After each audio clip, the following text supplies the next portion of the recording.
Let us have a look at the objective questions of our lesson 3, that is money and credit. Objective questions are very scoring. You can get full marks, so you must get all these marks in your pocket.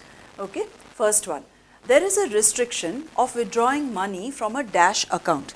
Now you learn different types of accounts, savings account, current account, but in which one there is a restriction? That means you can't freely withdraw your money, and that is in a fixed deposit account.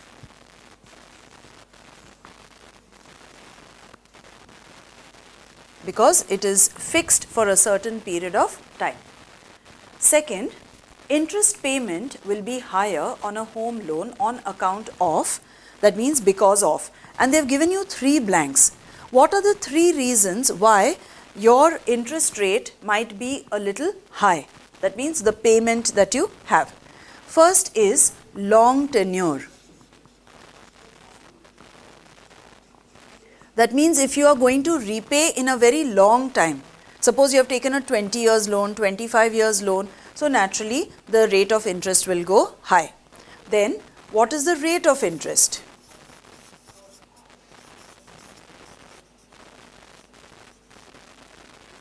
Which has been decided. Is it 7%? Is it 10%?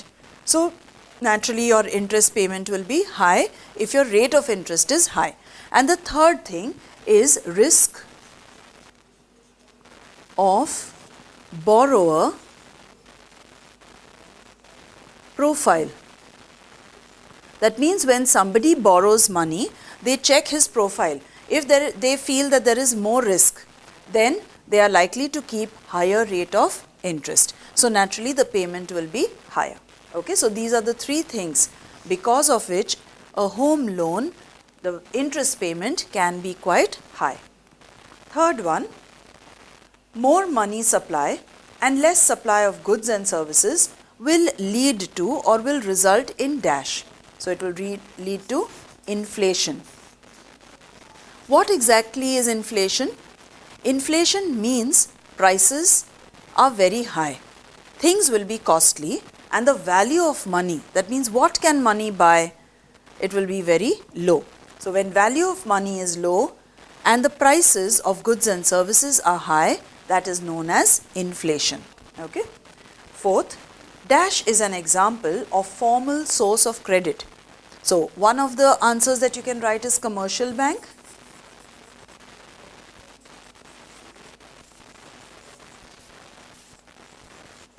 If you want to write cooperative bank also, no problem. That is also an example of formal source of credit. The fifth one, dash was the norm before monetized economy.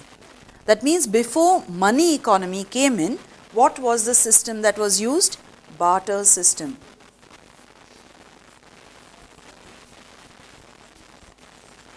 Or exchange of goods and services. So there was no money before, they used to exchange goods and services. Got that? Going on to our 6th question. Dash is an example of informal source of credit. Now here I am writing money lender.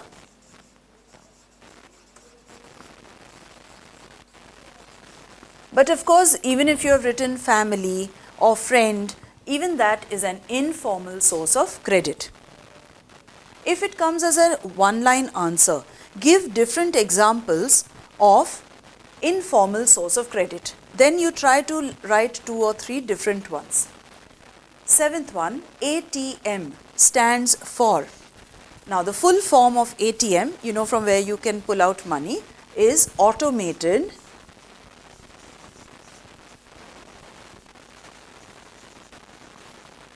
teller machine. In a bank, a teller is the one who gives you the money when you want to withdraw. Okay, so this is automatic, it is a machine, so it is called automated teller machine, or simply we call it ATM.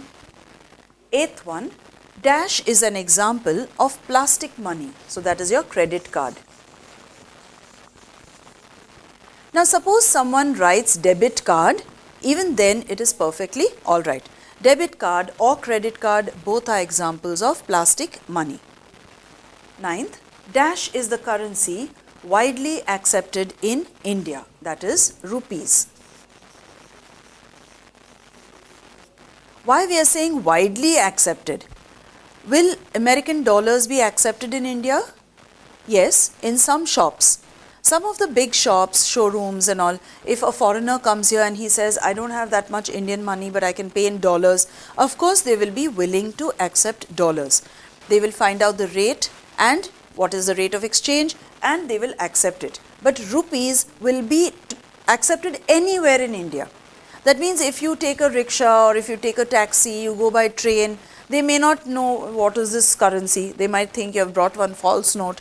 If it's a euro or a pound, they may not have ever seen it. But rupee is widely accepted all over India. 10th one, the percentage of cash reserve ratio is dash, which is kept by the commercial bank. Now, how much cash reserve ratio is kept by the bank? So, that is 15%. Now, why do they keep this cash reserve ratio? So that they can continue their day-to-day transactions. For carrying out their day-to-day transactions, they keep 15% cash reserve ratio, or which is also known as CRR. 11th question. There is only one dash bank in India. Only one. Which bank is that? The central bank.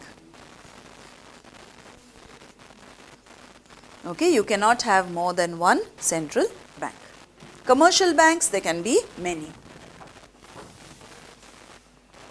Next, the Central Bank of India is also called the Reserve Bank of India.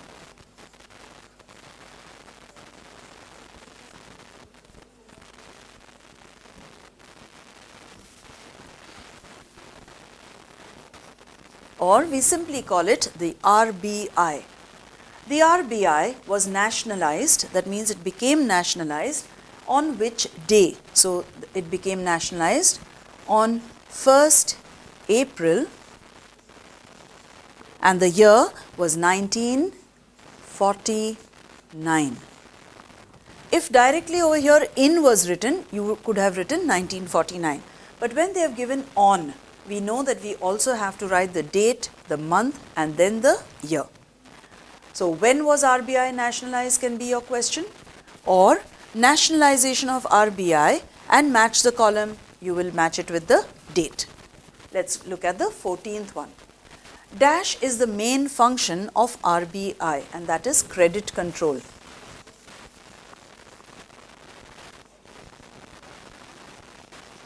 Through credit control, it sees to it that there is not too much supply of money in the market.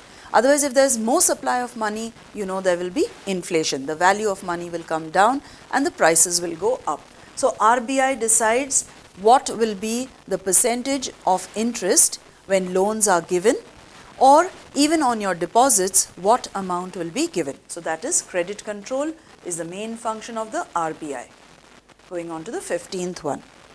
RBI grants loans to commercial banks. So, if a commercial bank needs money, they go to RBI. In fact, even the government can be given loan by the RBI. So, that means it is a banker's bank. Okay, the RBI is known as a banker's bank. 16th, the founder of the Grameen Bank was Professor Muhammad Yunus. Be careful, when you say professor, you will think in your mind that he teaches or something. He is the person who founded the Grameen Bank. Grameen means rural bank. 17th one, Dash issues the currency notes in India. So, that is the RBI or the central bank. Only they can issue all your notes except 1 rupee note and the coins are made by the government mint. 18th, in a self-help group. Now, here again be careful, if it's written an, then it's written in the short form. Self-help group, if it is written full form, then you write a self-help group. Most of the decisions are taken by whom? By the members themselves. Okay, so the members of this group, they will take all the decisions. So if they ask a question, by whom are the decisions taken? Whenever there is a self-help group, you will write by the members themselves. And the last one that we have here, dash is an asset of the borrower used as a guarantee to the lender. We call that collateral. When they say गिरवी रखने के लिए क्या है, that is, what will we keep as a guarantee? Collateral. Okay, it can be your house, it can be some important documents where you own certain shares. So all that can act as collateral. So that takes care of this lesson, all the fill in the blanks or whatever one-line answers you may get.